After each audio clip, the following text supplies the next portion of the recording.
Bonjour à tous, il est 10h15, du coup je vous propose de commencer cette table ronde. Bonjour à toutes et à tous, bienvenue à cette table ronde dédiée à un enjeu majeur de notre époque, à savoir la décarbonation des entreprises.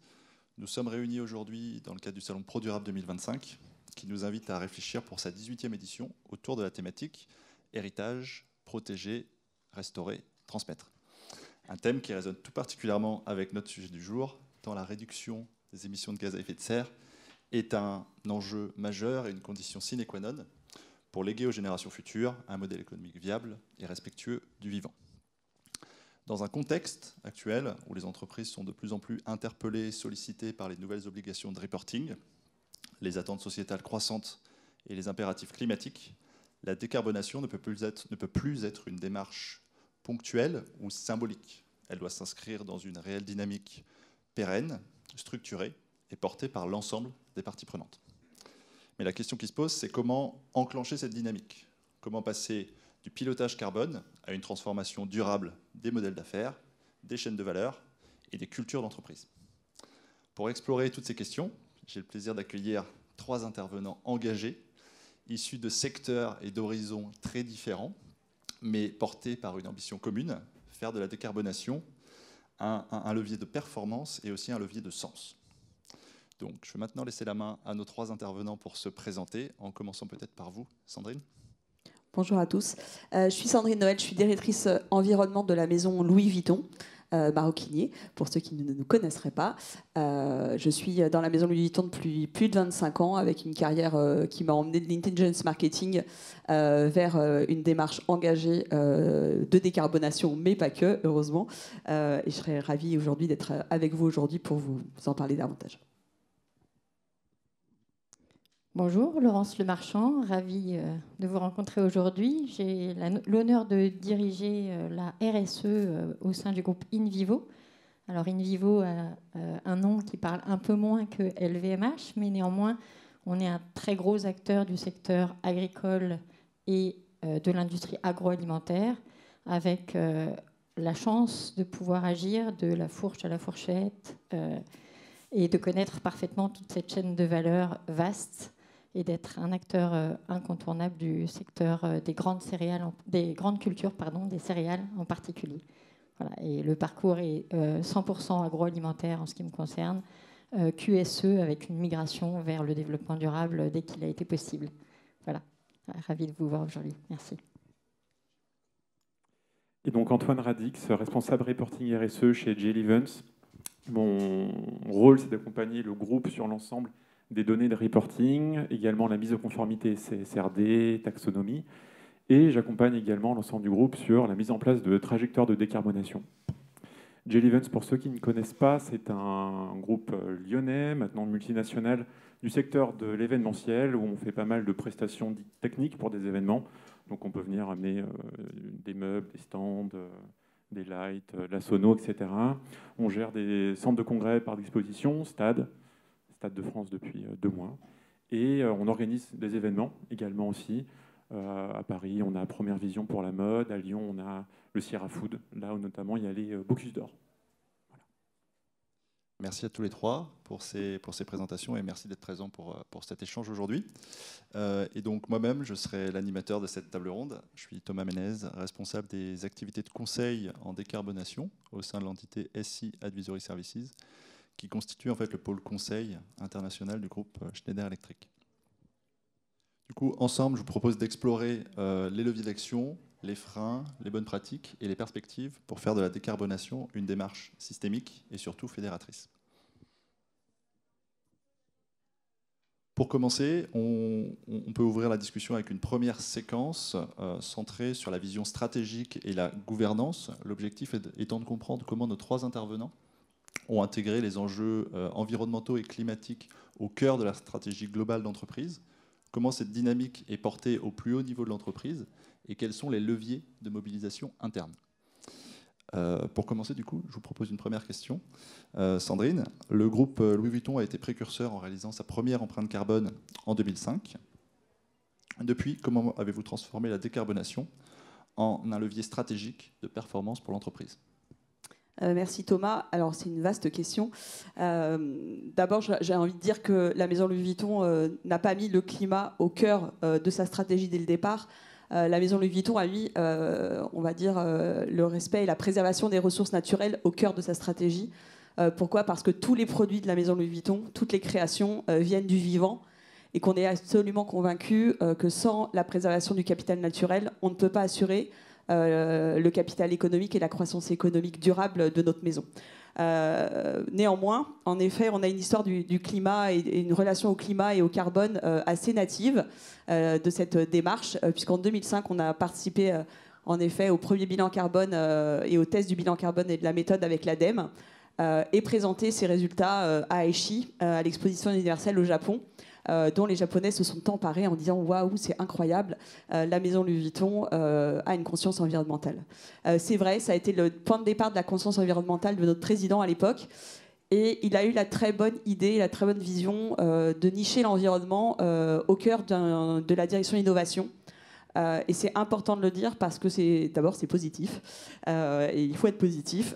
Et donc ça a été un moteur absolument incroyable pour tisser tout de suite l'ambition environnementale en lien avec la stratégie de développement de la marque. Donc ça, c'est un premier point, c'est innovation et environnement. 20 ans plus tard, qu'est-ce que je peux raconter, parce que j'ai eu la chance d'être là aux prémices. Eh bien, aussi une autre philosophie qui était finalement, pour tisser une stratégie climatique dans une entreprise et engager une décarbonation, c'est avant tout être capable de bien mesurer. Donc on a fait 8 bilans carbone depuis lors, d'affiner son périmètre et surtout d'expliquer la donnée à l'ensemble des directions et des organisations pour qu'elles soient comprises et intégrées, non pas dans un plan de décarbonation complètement offshore, mais bien directement liées à l'ensemble des stratégies et des plans stratégiques de chacun des métiers, de chacune de nos business units produits, de la supply chain, des achats, &co. Donc c'est très important et ça commence par de la pédagogie. Donc un des leviers aussi socles d'une stratégie, de faire de la décarbonation un levier stratégique, c'est d'expliquer l'intérêt. Et l'intérêt, eh bien, je l'ai dit au départ, c'est que sans décarbonation, sans bâtir une résilience climatique et une adaptation de nos business models, peut-être que la maison Louis Vuitton ne pourra pas fêter ces quelques 160 ans dans 160 ans. Et donc, eh bien, tout de suite lié le fait que l'environnement, ce n'est pas l'affaire des 8 personnes de mon équipe, c'est bien assurer la business continuity et donc mettre tous les métiers au cœur de cette stratégie, sans différenciation. Et on a au cœur de notre manifesto environnement cette notion d'humilité, de progrès et de contribution de tous. Merci beaucoup Sandrine pour cet éclairage. Je vais me tourner maintenant vers Laurence. Le groupe InVivo a fait le choix d'une approche climat différenciée selon ses métiers. Pouvez-vous nous expliquer comment cette stratégie se traduit dans la gouvernance de l'entreprise ? Alors là encore, dans la dimension d'InVivo qui est plurielle, il y a des entités qui s'occupent d'agriculture, c'est-à-dire de collecter le grain produit par les agriculteurs, mais aussi de les accompagner sur leurs pratiques au jour le jour, et donc dans des conditions de météorologie, je ne vais pas dire de climat parce que ce n'est pas tout à fait la même chose, qui sont leur quotidien. Donc la problématique climatique à l'échelle de la météorologie, c'est quand même dans l'ADN de l'agriculteur et de toutes les activités qui entourent son métier. Ça, c'est un premier point. Et puis dans nos activités, ensuite, ce grain qu'on a collecté, on va le transformer parfois en malt, parfois en farine, et le transformer encore dans une logique de deuxième transformation pour ce qui est de la farine, pour en faire du pain. Donc vous imaginez bien que ça pose tout un tas de situations particulières différentes qu'il faut intégrer dans une logique de gouvernance. Alors la vocation d'un groupe au niveau de sa holding et d'un service comme celui que j'ai la chance de diriger ne va pas être de fixer les règles du jeu seul et de les laisser opérer par chacun. C'est évidemment beaucoup de discussions, de groupes de travaux qui fixent toutes les règles du jeu, mais ensemble, en tenant compte de la diversité des joueurs. Je vais essayer de prendre une petite analogie qui vous parlera à tous. Quand on veut faire un match de foot, tout le monde sait qu'il faut le gagner. Ça, c'est la composante neutralité carbone à 2050. Néanmoins, les joueurs n'ont pas tous les mêmes qualités. Donc, la gouvernance que l'on met en place doit avoir la qualité de considérer chacun des joueurs, de considérer chacune de ces aptitudes qu'on peut déceler et de jouer sur la mutualisation de toutes ces aptitudes pour gagner le match. Et bien, c'est un peu comme ça qu'on opère dans notre gouvernance. Évidemment, ce n'est pas sans poser quelques difficultés techniques. Et quand on est face à des notions de compromis techniques, évidemment, on en discute et il faut un arbitre. Et à ce moment-là, peut-être, le groupe redevient l'arbitre. Mais je pense que cette image est intéressante à vous livrer pour exposer un peu comment on travaille. Merci beaucoup Laurence pour ce retour et ces métaphores sportives qui permettent de rendre ce sujet un peu plus léger, en effet. Je vais me tourner maintenant vers vous, Antoine. Du coup, le groupe JL Events s'est engagé dans l'initiative Net Zero Carbon Events. Est-ce que vous pouvez un petit peu nous expliquer en quoi ça consiste et quel est l'impact au niveau de la gouvernance ? Oui, tout à fait. Donc le Net Zero Carbon Event, ce que j'appelais NZCE, c'est une initiative qui a été portée par le JMIC, qui est notre représentant international des métiers de l'événementiel, où ils ont créé un référentiel qui permet aux entreprises du secteur de s'aligner sur les accords de Paris. Donc, lors de l'organisation d'une des COP sur lesquelles on a participé, notre PDG a signé cette initiative, et donc il a fallu la mettre en place. La première chose qu'on a fait, c'était d'abord d'apporter un regard critique sur cette initiative, parce que portée par le secteur privé pour ce secteur. Et effectivement, on s'est rendu compte qu'on n'était pas forcément déjà d'accord avec tout le référentiel, notamment par exemple sur le sujet des déplacements visiteurs. Il nous disait que si on ne savait pas trop comment le calculer, on pouvait l'omettre. Ce qui, pour un secteur quand même, où le principe c'est d'amener des gens quelque part, c'est problématique. Mais il y avait plein de bonnes choses dans ce NZCE, et donc du coup, on a quand même décidé d'y rester et de prendre juste qui était ce qu'on considérait comme pertinent. On a développé une méthode après pour déployer du coup, ce NZCE qui est en 2 étapes. Le contexte du coup de l'équipe RSE, c'est qu'on est une petite équipe de 3 avec, je pense, comme beaucoup de gens autour ici, un budget qu'on peut dire limité. Et donc on s'est dit, ce qu'on va faire, c'est qu'on va travailler avec des gens experts, comme par exemple Thomas, pour nous aider à développer en fait des méthodes qui vont nous permettre de déployer après en interne des trajectoires de réduction des émissions. Donc par exemple, on est en train de réfléchir du coup avec Schneider sur un projet qui serait comment est-ce que nos organisateurs de salons peuvent au niveau du salon réduire leurs émissions pour s'aligner sur les accords de Paris. Donc là, on a mis en place un copil climat avec des membres du comité de direction, des experts, etc. Avec un livrable qui va être, on aura tous les outils en main pour après aller voir chaque organisateur de salon en interne pour déployer notre propre trajectoire de réduction des émissions. Donc on a une roadmap qui est sur 3 ans, où en fait 2 fois par an on va déployer des méthodes du coup avec des cabinets externes, et en parallèle on va déployer par contre en interne, sans se faire accompagner, l'ensemble du coup des méthodologies qu'on aura définies. Et donc on a construit un plan d'action qui est sur 3 ans, où l'objectif, c'est que sous 3 ans, on va avoir une trajectoire sur l'ensemble de nos activités. Donc, pour enclencher une dynamique durable, ce qu'on a fait, c'est qu'on s'est raccroché à un référentiel externe, tout en apportant un regard critique pour être à l'aise. Et après, on a décidé, c'est un peu frustrant, mais de prendre le temps de tout déployer de façon robuste sur 3 ans pour s'assurer que sous 3 ans, en fait, on aurait à peu près une dizaine en fait, de trajectoires de réduction des émissions qui vont couvrir l'ensemble de nos activités. Ok, très bien. Merci beaucoup, Antoine. Merci à tous les 3 pour ce témoignage concernant la vision stratégique et la gouvernance.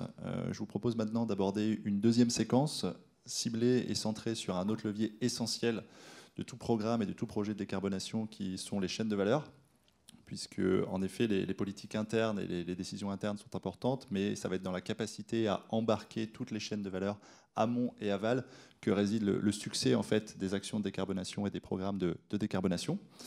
Et pour parler du sujet, du coup, je vais commencer avec vous, Laurence. Le groupe InVivo a établi plusieurs partenariats avec différents acteurs de sa chaîne de valeur. Est-ce que vous pouvez nous expliquer un petit peu, donner des exemples concrets de ces partenariats et des impacts ?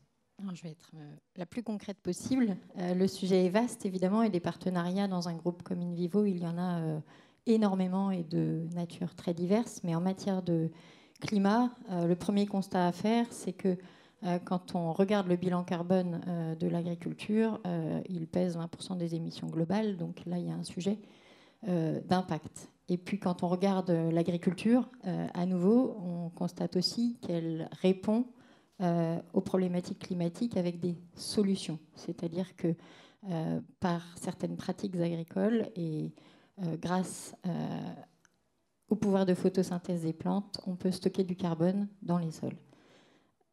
À ce moment-là, l'agriculture devient un sujet qui intéresse toute la chaîne de valeur qui en est issue.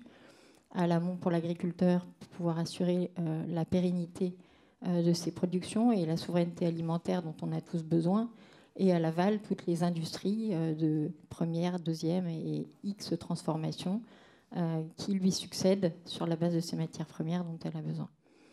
Et partant de ce constat, le scope 3 est aussi le sujet principal des émissions dans notre secteur d'activité.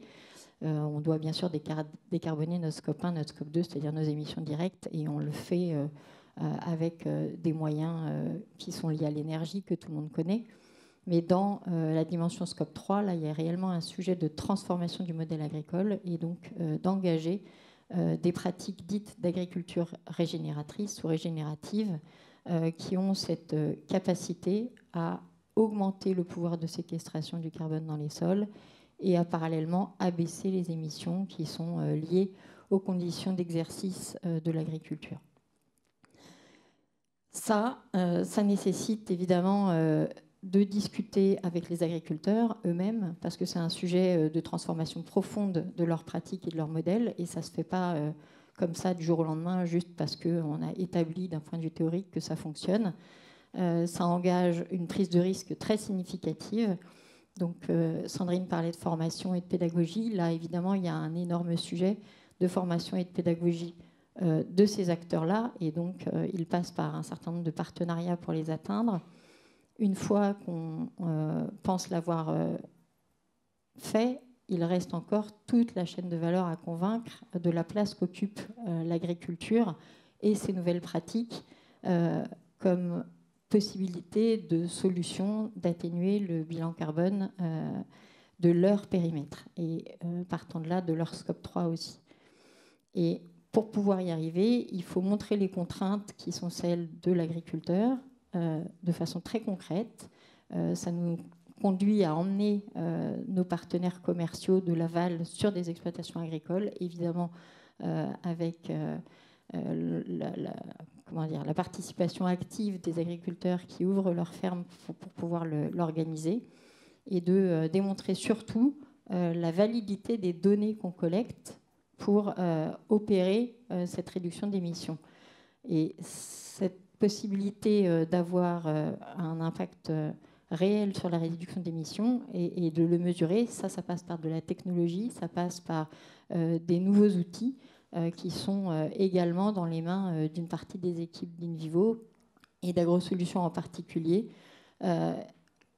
Et c'est dans ça que Invivo parle d'agriculture 3.0 et que les partenariats vont de pair avec les entreprises qui sont capables de concevoir les outils de haute technologie, mais aussi avec nos partenaires de l'aval qui, intéressés par les matières premières que l'on commercialise, cherchent à obtenir ces démonstrations de notre part et ainsi à avoir des solutions pour décarboner leur scope 3 dans une notion de partenariat commercial. Merci Laurence. Je vais rebondir du coup pour cette logique d'implication des partenaires et des fournisseurs, et je vais me tourner vers vous, Sandrine. La maison Louis Vuitton a lancé les Sustainable Days. Est-ce que vous pourriez nous en dire un petit peu plus quant au format de cette initiative et au premier retour que vous avez pu recevoir? Alors déjà, pour que tout le monde comprenne de quoi je veux parler, quand on regarde notre bilan carbone chez Louis Vuitton, c'est pour ceux qui sont familiers avec le scope 3, donc toutes nos émissions indirectes, c'est plus de 95% de nos émissions. Et quand je regarde mes matières premières, parce que je ne vais pas vous détailler tout ce qu'on fait sur toutes les dimensions du scope 3, mais quand on regarde les matières premières, c'est à peu près 50% de notre impact. Donc quand on a dit ça, on voit à quel point il est important de travailler en écosystème d'engagement, puisqu'on ne va rien faire seul. Et je le disais tout à l'heure, c'est pour ça aussi que c'est très important de travailler avec l'ensemble des métiers, notamment les fonctions achats. Comment on accompagne les fonctions achats? Je l'ai dit, d'abord on définit des programmes de sourcing responsables, matières certifiées, matières recyclées, agriculture régénératrice, dont on a pas mal parlé avec Laurence. Et donc, il faut d'abord expliquer à nos acheteurs comment ils doivent acheter leur matière. Qu'est-ce que ça va enclencher chez eux de devoir décarboner, de devoir acheter des matières qui sont, d'un point de vue climatique, moins lourdes. Donc, ça commence déjà par nos acheteurs et ensuite, bien évidemment, très rapidement, nos fournisseurs de rang 1, nos tanneurs, nos tisseurs, voilà, les gens qui font les pièces métalliques de nos sacs, voilà, exact. Enfin, j'imagine que vous connaissez tous les produits de Louis Vuitton, je ne vais pas tout vous détailler, et donc il faut les engager. Et pour les engager, souvent, les partenaires d'une entreprise de luxe sont souvent des petits fournisseurs. C'est souvent des fournisseurs artisans, des fournisseurs de taille humaine qui n'ont pas forcément la chance d'avoir des directions ou des directeurs RSE dans leurs équipes, bien que ce soit en train de changer. Et donc, il est fondamental de les accompagner. Donc les Sustainable Days servent à ça.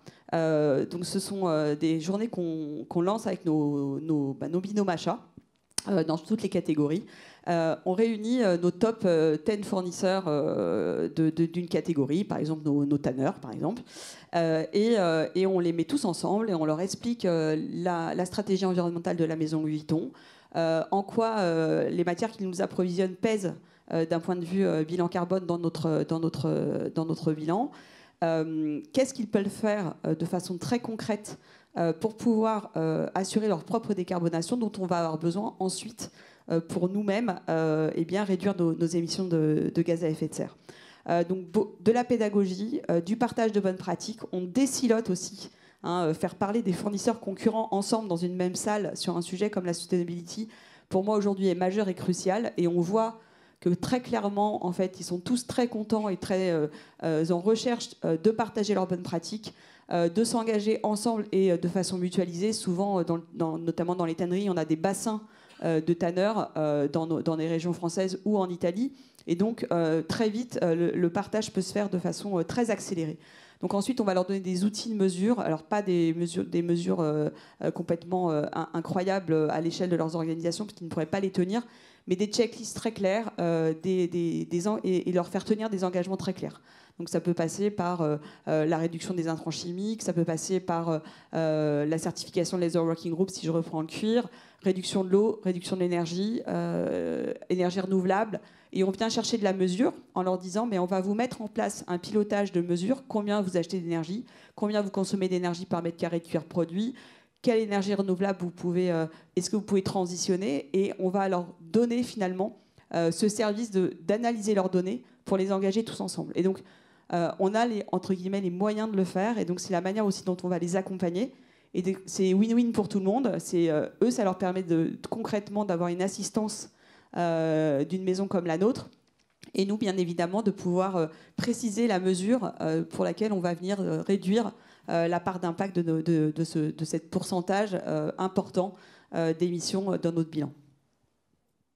Merci beaucoup, Sandrine. Du coup, avec les deux témoignages de Sandrine et de Laurence, on a beaucoup parlé des enjeux en amont de la chaîne de valeur, avec l'embarquement des fournisseurs, des partenaires. Je vais me tourner maintenant vers Antoine, puisque l'enjeu est un petit peu différent, on va dire, dans le cadre de GL Events. Et là, on parle plutôt de la chaîne de valeur aval, avec l'embarquement et l'implication des clients. Du coup, est-ce que vous pouvez nous en dire un peu plus sur les initiatives menées par GL Events pour embarquer ces clients dans vos objectifs de décarbonation ? Tout à fait. Donc, notre enjeu RSE qui est très fort sur la décarbonation de l'installation générale des événements. Donc, quand on vient monter un événement, le problème, c'est qu'un événement, c'est éphémère. Et si on arrive en ramenant des dizaines de tonnes de matière sur un événement pendant 2 jours et qu'après on jette tout, bien évidemment, c'est pas soutenable.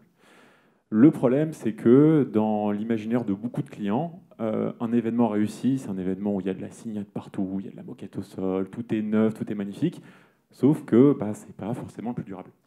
Donc il y a un énorme besoin de rendre la durabilité enviable pour le client et de créer une vraie valeur environnementale à un événement. Nos enjeux, en gros, c'est comment est-ce qu'on va réutiliser au maximum notre matériel, comment est-ce qu'on va limiter l'usage unique, donc la moquette au sol, le coton gratté, la signalétique, etc. Et tout ce qui doit être jeté, comment est-ce qu'on va faire en sorte que ce soit réutilisé au maximum. On s'est rapproché du coup de l'UNIMEF, qui est notre représentant national des métiers de l'événementiel, qui était en train de déployer un outil de quantification des émissions carbone au niveau de la filière. Donc on a participé au développement et au déploiement de l'outil pour que, alors d'un point de vue direct, mes intérêts là-dessus, c'était qu'en interne, que notre différenciation ne soit pas sur on est capable de calculer le bilan carbone de votre événement, mais plutôt comment est-ce qu'on peut le réduire et qu'on se mette d'accord au niveau de la filière sur comment est-ce qu'on calcule. Une fois qu'on a fait ça, qu'on a développé les différentes méthodes, on a déployé l'outil en interne et ça permet de pointer en interne nos produits qui sont déjà bas carbone. Par exemple, si vous allez après vous balader dans les stands, l'organisation est plutôt carrée parce que tous les stands en fait sont modulaires, c'est-à-dire en fait c'est du locatif, vous avez des planches de bois qui vont être restockées après, etc. Versus des stands qui pourraient être menuisés, donc du sur-mesure, c'est du bois mais tout est jetable. Et en fait, typiquement, Jelly Events, on peut faire les deux. Et en quantifiant les émissions, on peut montrer en fait qu'il y a un facteur 4 entre du sur-mesure et du modulaire. Ça permet en fait, après à nos équipes marketing de pointer ce qui est bas carbone ou éco-conçu pour responsabiliser aussi le client dans le choix de ce qu'il va choisir et pour aussi après l'accompagner dans la communication lors de son événement sur les choix qu'il a faits qui vont peut-être rendre moins sexy son événement parce qu'il n'y aura pas des likes de partout et de la signade partout, mais montrer qu'il y a une cohérence entre la stratégie RSE qu'il porte et les événements qu'il organise. Donc ça, c'est vraiment tout l'enjeu, alors pour le coup, qui est commun à toutes les transitions, c'est comment est-ce qu'on rend enviable une transition. On est en train vraiment d'avoir une approche par les chiffres, comme vous l'avez dit, et à travailler énormément avec les équipes marketing pour rendre tout ça enviable et pour montrer en fait que le client n'a pas le choix, s'il veut être cohérent avec ses engagements qu'il a en tant qu'entreprise, il se doit d'organiser des événements durables au travers de services qu'on propose qui le sont aussi par les chiffres. Merci beaucoup Antoine. Alors maintenant, je vous propose d'entrer dans une troisième séquence. On a parlé de la vision stratégique, l'importance de la gouvernance, de structurer la gouvernance et aussi l'importance d'embarquer tous les acteurs de la chaîne de valeur. Dans cette troisième séquence, je vous propose de parler des leviers d'action plus concrets, on va dire des outils qui peuvent être mis à disposition, notamment pour faire de ces stratégies de décarbonation une réalité sur le terrain. Et du coup, je vais m'adresser directement à toi, Antoine, à nouveau. Ouais. Concernant la stratégie de JL Events dans ces objectifs ambitieux de décarbonation dont tu as parlé, est-ce que tu peux nous parler d'actions concrètes et de mise en place sur le terrain? Oui, tout à fait. Donc, par exemple, un de nos enjeux sur les centres de congrès, parcs d'exposition et stades, une grande partie de nos émissions dans le scope 3, c'est les prestations de restauration. Donc là, lors d'un événement, vous allez, alors ici c'est moins trop le cas, mais dans des centres de congrès, il y a souvent des dîners assis ou différents repas qui sont organisés. Et en fait, le monde agro quand même est assez émissif de par ce qu'il est. Et donc, il y a un énorme enjeu sur la décarbonation de notre prestation de restauration, sachant que toutes nos prestations de restauration, on passe par des traiteurs en local. Donc, on est en train d'accompagner en fait nos traiteurs locaux, qui en plus, la plupart du temps, sont des petites PME en fait, du territoire, sur comment est-ce qu'en fait on leur demande de quantifier les émissions. Donc au début, ils nous regardent avec des grands yeux, ils ont peur. On leur fournit un outil qu'on a développé en interne sur Excel, c'est très simple, pour aussi leur dire, on vous demande de quantifier vos émissions, mais en fait, globalement, on va vous donner l'outil pour le faire, et après, vous allez être capable de le faire pour d'autres clients. Donc là, tout de suite, ils commencent à se poser un petit peu. Et du coup, on a vraiment une logique qui est partenariale où on leur dit, de toute façon, vous n'avez pas le choix, on va aller là-dessus, mais on leur donne aussi les outils qui vont leur permettre de répondre à nos besoins, mais aussi du coup à eux de développer des différents arguments différenciants pour d'autres marchés sur lesquels ils travaillent. Parce qu'on n'a aucun intérêt non plus à garder des fichiers Excel qui sont somme toute basiques, où on met des nombres de repas fois des facteurs d'émission de l'ADEME, où il n'y a pas forcément d'intelligence extrême dans ces différents outils. Mais du coup, ils n'ont pas l'espace pour développer différents outils. Et donc, on leur communique tout ce qu'on fait.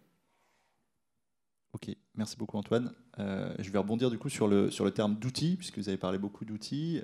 Et maintenant pour vous, Laurence, je sais que dans la stratégie d'Invivo, vous avez choisi de mettre à disposition des outils d'aide à la décision, aussi appelés OAD, à disposition de vos partenaires. Est-ce que vous pourriez nous en dire un peu plus sur cette approche? Oui, alors ça va forcément être un champ restreint, mais c'est pour illustrer une des pratiques. L'outil d'aide à la décision, c'est un outil qui sert au quotidien à l'agriculteur, qu'il peut embarquer dans son tracteur, dans sa moissonneuse-batteuse.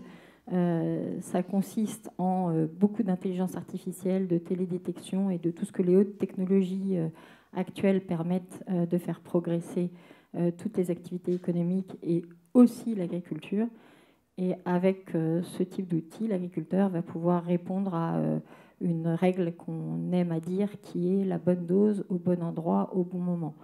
L'agriculteur ne se passe pas complètement d'intrants, sinon ses rendements ne sont pas au rendez-vous. La qualité technique des produits qu'il doit livrer à son client n'est pas au rendez-vous non plus. Cependant, il doit chercher sa résilience et la réduction des émissions de CO2 associées à son activité par la recherche de la dose la plus optimisée possible. Et ça fait évidemment écho avec ce qu'on peut faire d'autre plutôt dans des logiques de décarbonation sur les opérations industrielles, lean management, excellence opérationnelle. Et finalement, c'est l'excellence opérationnelle de l'agriculteur qui passe par ces outils d'aide à la décision. Le dernier en date dont on est très fier, c'est que l'agriculteur peut commander toute cette intelligence technologique à son service sans ses mains. Nous, on a encore besoin de nos doigts pour utiliser notre tablette ou notre smartphone. Lui, il commande tout vocalement parce que, évidemment, ses mains, il en a besoin parce qu'il a toujours un réglage à faire sur le tracteur ou autre chose. Donc voilà en quoi la grande famille des outils d'aide à la décision, et j'ai évidemment pas le temps de vous en présenter un ou deux, il y en a beaucoup qui sont en préparation et déjà beaucoup qui sont actifs, contribuent à faire progresser l'activité agricole, à capter de la donnée, donnée utile d'une part à l'agriculteur qui peut ainsi démontrer l'efficacité de ses pratiques et éventuellement les valoriser pour faire le lien avec le thème d'aujourd'hui dans des crédits carbone, mais également de proposer à nos partenaires en aval des matières premières décarbonées avec des garanties de cette décarbonation qui reposent par ces données captées par les outils d'aide à la décision et toute la technologie embarquée qui existe maintenant. Merci Laurence. Alors, on a parlé beaucoup d'outils avec Antoine, avec vous Laurence. Pour finir, enfin pour continuer dans cette séquence, je vais me tourner maintenant vers vous, Sandrine, où Louis Vuitton en fait a choisi de mettre en avant le rôle central du facteur humain dans la réussite d'une stratégie de décarbonation. Est-ce que vous pourriez nous en dire un peu plus sur cette approche ? Alors déjà, rassurez-vous, je ne suis pas contre les outils. Il faut compter, malheureusement. Et c'est clé, c'est le point de départ de tout. Mais on peut, pour ceux qui ont des petites structures dans la salle, on peut très bien piloter avec Excel. Louis Vuitton a piloté sa décarbonation pendant 20 ans avec des Excel. Alors aujourd'hui, on est en train de basculer parce qu'on est engagé dans une trajectoire climat depuis 2021 avec la SBTI. Et donc, il faut piloter et modéliser des solutions.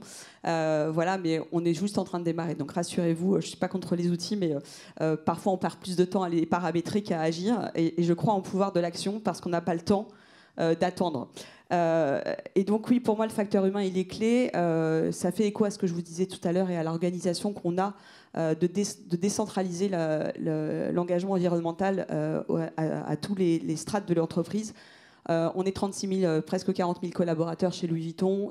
On a 60 pays, 500 magasins, j'en passe, plus de 50 sites de production. Et donc, il faut engager l'humain. Sans engagement de l'humain, il n'y aura pas d'action concrète possible, quelle que soit la capacité que vous avez à transmettre la mesure. Et pour moi, donc, c'est clé, parce que finalement, la décarbonation, c'est quoi ? C'est un pouvoir d'action et un pouvoir de décision. Qui peut être aussi bien bottom que top. Mais en tout cas, il faut que le bottom et le top et le centre soient engagés dans cette démarche avec un prisme métier qui est central. Chez Louis Vuitton, on a des centaines de métiers différents. Dans mon équipe, nous sommes 8. Je n'ai pas des acheteurs, des architectes, des constructeurs de supply chain et je ne sais quoi dans mes équipes. Donc, en fait, il y a un rôle clé qui est le binôme métier. On est un advisor interne, on comprend les métiers, on dit aux métiers très bien, je comprends tes enjeux, je comprends mieux tes outils et je vais t'aider à mettre, à mettre à la fois le pilotage du carbone au bon niveau, à la bonne granularité et surtout à t'accompagner sur ton plan de transition avec tes termes, tes jargons et surtout ton organisation. Pour moi, c'est absolument clé, sinon, sans cela, vous vous battez direction environnement contre des systèmes qui vous sont complètement étrangers et que vous n'arrivez pas à faire changer. Donc pour moi, en fait, peu importe, on va dire, la précision et la granularité de la tonne CO2 que vous mettez derrière une action, le plus important reste l'action. Le coût de l'inaction aujourd'hui, il serait trop important. Voilà, on le voit aujourd'hui, vous en parliez, Laurence, les matières premières naturelles de Louis Vuitton, certaines ont des ressources finies à 30 ou 40 ans, à commencer par le cuir, avec l'impact du réchauffement climatique sur les cheptels. Il est urgent, si on veut assurer une croissance durable sur notre organisation, qui font vivre des milliers d'agriculteurs derrière, si on reprend ce fil-là, est central. Donc on doit s'adapter, on doit avoir des business models résilients, et ça, il n'y a que les gens, et il n'y a que l'humain qui est capable de conduire ça, selon moi. Ensuite, la direction environnement doit apporter, bien sûr, des outils, de la mesure derrière tout ça. Et d'ailleurs, on voit poindre dans l'organisation des directions qui lèvent la main en disant « Ah tiens, regarde, je voudrais construire un petit calculateur carbone pour telle spécificité. Est-ce que je peux faire le bilan carbone de mon atelier parce que je voudrais connaître l'impact de mon waste, et si je réduis mon waste, est-ce que je vais gagner en impact, etc. etc. » Et la réponse est « Allez-y ». Nous, on est là pour circonscrire et fiabiliser la méthodologie et la robustesse de ce type de petits outils dans l'organisation. Après, c'est à notre main aussi de se dire comment je réconcilie ces micro-calculateurs carbone avec finalement la global picture. Mais j'ai envie de dire peu importe, parce que ce qui compte, c'est que chacun puisse mesurer son progrès et continuer à agir. Donc oui, je crois vraiment profondément en l'humain, et je pense que c'est aussi quelque chose de positif pour nos organisations, parce que je pense que pas besoin, peut-être dans la salle, vous n'avez pas du tout des directions environnement ou des experts du climat ou du carbone ou je ne sais quoi. Vous avez compris, c'est pour ça que j'ai cité d'où je viens, parce que je ne suis ni ingénieur environnement ni agro, que en fait, je pense qu'on doit parler absolument de changement et d'adaptation. Et ça, voilà, chacun dans la salle être capable de prendre ça à bout de bras dès lors qu'on a la conviction que c'est le juste modèle à suivre. Merci beaucoup, Sandrine. Nous arrivons maintenant à la dernière séquence de cette table ronde, qui est un temps d'échange avec vous, avec le public. Donc, si vous avez des questions, des commentaires, des réactions, ou souhaitez partager des choses qui se passent dans vos propres organisations, le micro est à vous. Il y a des micros dans les allées où je peux faire passer ce micro-là.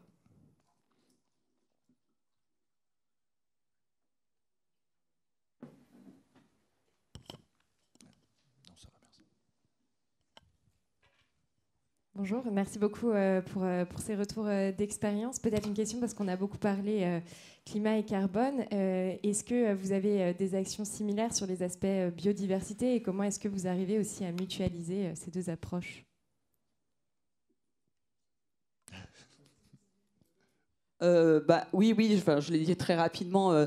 La mission première, c'est préservation des ressources naturelles. Donc, en disant ça, je pose direct le cadre de la biodiversité.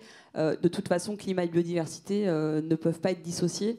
Tout ce qu'on fait sur notre pilier de sourcing responsable, bien évidemment, bénéficie à la réduction de notre bilan carbone. Mais avant tout, on parle de conservation de nos ressources, de préservation. Et on démarre des modèles d'agriculture régénératrice dans nos filières, coton, laine, élevage, etc. Donc, bien évidemment, la biodiversité, elle est plus difficile à compter. On est bien moins mature. De la même manière sur l'eau, qui est un programme qui commence aussi à démarrer chez nous.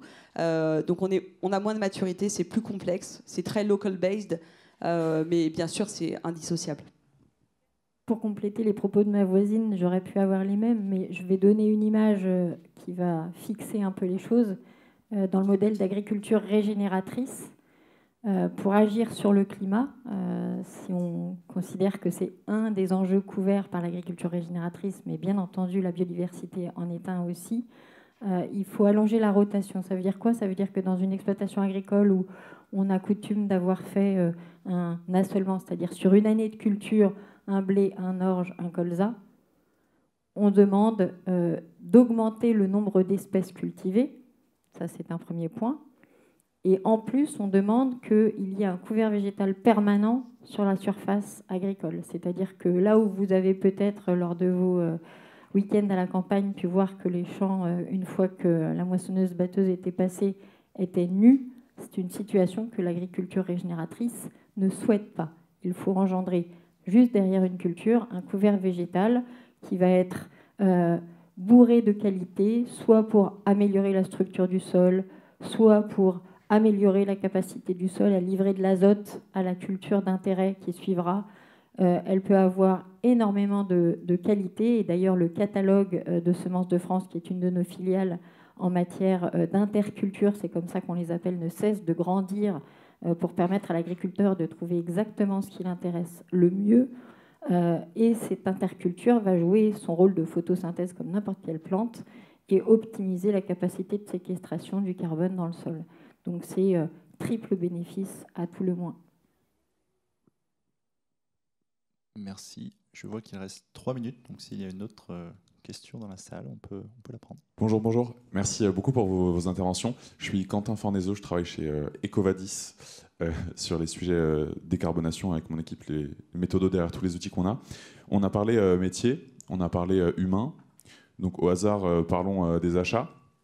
Je me demande, puisqu'il y a un gros sujet de changement, de gestion du changement au niveau des achats, du paradigme triptyque coût qualité délai vers une intégration des enjeux décarbo. Aujourd'hui, quels sont les indicateurs qu'utilisent vos acheteurs? J'imagine qu'ils sont le fruit de cette gestion du changement. Rapidement, après je te laisse la parole. Alors, il y a deux champs. Il y a le champ des achats directs, matières premières, et le champ des achats indirects. Donc, dans le champ des achats indirects, bienvenue Ecovadis, puisqu'on utilise votre solution avec des seuils minimums de scoring pour pouvoir pénétrer nos panels de fournisseurs achats indirects. Sur les achats directs, bien évidemment, le prisme du développement durable et social et environnemental rentre aussi en considération. Voilà, dans des matrices de référencement qui sont propres au groupe LVMH, qui par ailleurs conduit un programme qui s'appelle Life Business Partner, qui aussi érige un certain nombre de standards et d'exigences en termes de développement durable dès le référencement. Donc oui, en effet, c'est extrêmement important et clé de faire rentrer la dimension du développement durable et social et environnemental et éthique et corruption dans le référencement de nos fournisseurs, mais on se parle d'un monde où on a la CS3D, le devoir de vigilance & co, donc pour moi, il n'y a même plus de débat là-dessus. Alors, je m'excuse d'avance pour le coup de pub, mais effectivement, nous aussi, on utilise Ecovadis, mais effectivement, dans le cadre des achats indirects, et c'est également un prérequis vis-à-vis de nos fournisseurs. Alors on est peut-être un peu moins mature compte tenu de la nature de nos activités pour fixer tout de suite des scores minimums, même si c'est une intention pour le futur. Du coup, je vais plutôt vous parler de comment on gère la notion d'achat du côté des agriculteurs, puisqu'évidemment, eux ne rentrent pas dans cette logique d'exigence Ecovadis. Il faut avoir en tête que l'agriculture est un bien national et que tout le monde n'est pas prêt à faire de l'agriculture régénératrice demain matin parce que ça demande une compétence agronomique majeure, que ça demande donc de la formation, ça demande de changer les outils par lesquels l'agriculteur passe pour faire par exemple son semis. Il va devoir adapter son matériel agricole. Il va aussi devoir faire le deuil d'une partie de ses rendements pendant quelques années, parce que, encore une fois, l'écosystème nature n'est pas de nature, justement, à répondre immédiatement à un changement de pratique en apportant les bénéfices attendus. Et donc, ce temps de latence, c'est évidemment des pertes économiques pour l'agriculteur. Donc, notre sujet d'achat responsable vis-à-vis de lui, et ça reboucle un peu ce que j'ai essayé de dire dans la première question que Thomas me posait, c'est de trouver comment est-ce qu'on peut l'accompagner avec l'ensemble des acteurs de l'écosystème économique intéressés par ces matières premières pour supporter le risque économique qu'il fait prendre à son entreprise, qui, toute exploitation agricole qu'elle est avant tout une entreprise qui doit rester durable, elle aussi, tout autant que la biodiversité et le climat. Sinon, évidemment, vous comprenez que l'exercice va s'arrêter assez vite. Et donc, c'est évidemment tout le modèle d'accompagnement qu'on met en place à disposition des agriculteurs. dans un mode de convaincre. Pour convaincre, il faut des données. Pour convaincre, il faut de la démonstration. Pour convaincre, il faut de la formation technique. Un panel de choses qu'évidemment on tient à leur disposition. C'est l'ADN même de l'Union In Vivo. Et au-delà de ça, c'est ensuite d'aller montrer à toutes les parties prenantes intéressées par leur travail en quoi ce travail peut s'exercer de manière différente, mais coûter plus cher, et à ce compte-là, nécessiter une participation active sur le plan économique s'entend de tous les acteurs intéressés. Et les acteurs intéressés peuvent être des gens qui achètent la matière première, mais peuvent être aussi des acteurs du territoire qui doivent également décarboner leur territoire, peuvent être des acteurs financiers.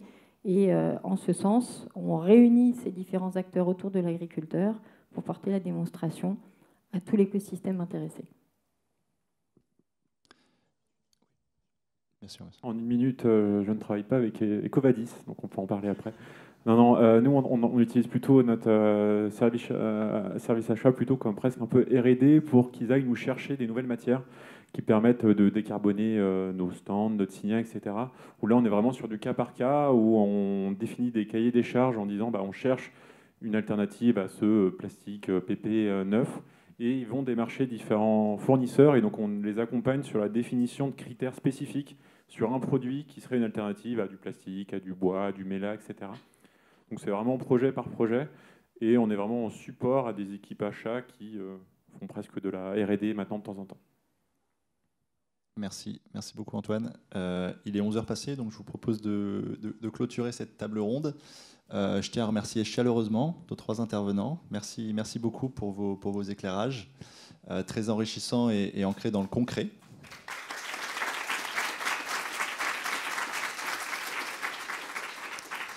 En conclusion également, ce que je retiens de nos discussions et de nos échanges, en fait, c'est que la décarbonation n'est plus une option, c'est vraiment un moteur et un levier de transformation et d'innovation.